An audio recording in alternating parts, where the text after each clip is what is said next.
Добро, одиме до вториот голем совет, тоа е кој е читателот на оваа книга.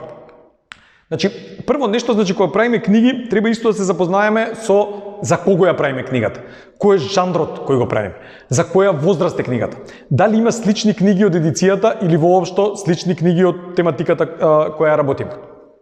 Например, книгите од трилер или да речеме хорор жанр имаат еден тип на дизајн. Например, се користат црни бои, по гранж типографија, по прљава типографија. Едноставно, да речеме, самата корица го отсликува жанрот. Ова се неколку примери како изгледаат такви книги. Например, љубовни книги имаат тотално друга естетика, тотално друг тип на обликување. Помеки бои, светло-зелени, светло-плави љакови, со ракописни фонтови, симпатични и така натаму. Значи, ако правите љубовна книга, веројатно нема да забегате од црвена боја. А веројатно ако правите хорор книга, нема да ја правите тиркизно-зелено, сигурен сум. И така натаму.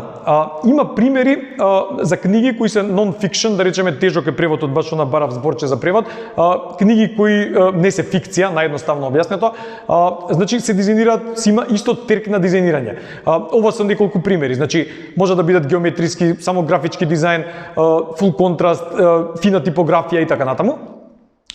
Или пак реално е голем диапазонот на дизајнирање на овие книги, можеме да земеме предвид дека може да бидат дизајнирани и со летеринг, тродимензионално рендерирање или мокна фотографија.